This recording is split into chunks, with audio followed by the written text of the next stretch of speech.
Gallagher wrote this article in the autumn of 1974 in Law and Society Review.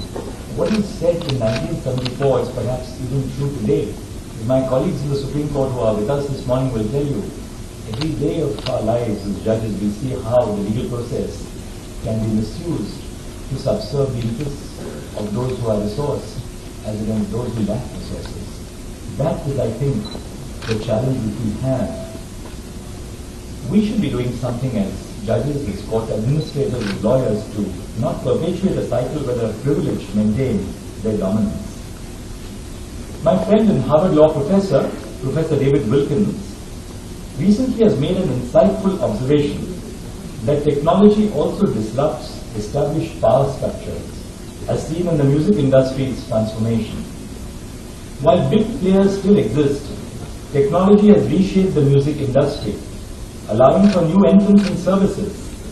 Streaming platforms like Spotify and Apple Music have challenged the dominance of traditional record labels, democratizing access to music and enabling independent artists to reach global audiences. Tribal music in India has now found a global voice and global platform.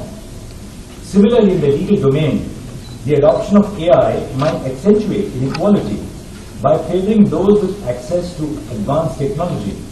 But it also opens the door for new players and services, disrupting existing hierarchies.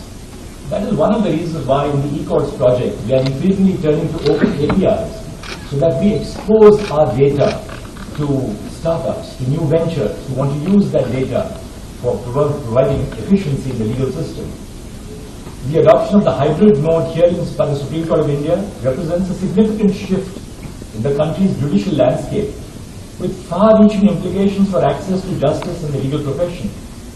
By embracing hybrid mode hearings, which allow virtual participation, the Supreme Court has removed geographical barriers of access to justice.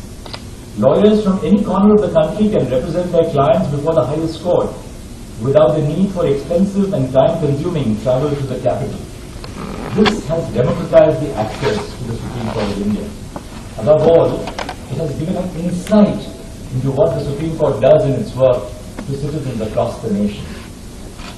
As we navigate the integration of AI into the legal domain, it is imperative that we remain vigilant in addressing the systemic challenges and ensuring that AI technologies serve to enhance rather than undermine the pursuit of justice for all.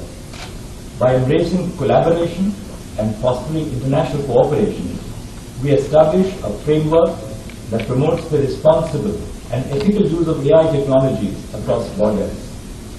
This paves the way for a future where technology empowers and uplifts every member of society, fostering inclusivity, innovation, and progress. Together, we shape a world where the promise of AI is realized for the betterment of humanity. The advancement of technology and AI is inevitable. It holds the potential to significantly change professions and make service delivery more accessible to people. In the field of law, this translates to the potential for AI to expedite and streamline justice delivery. The era of maintaining the status quo is behind us. It is time to embrace evolution within our profession and explore how we can harness the processing power of technology to its fullest.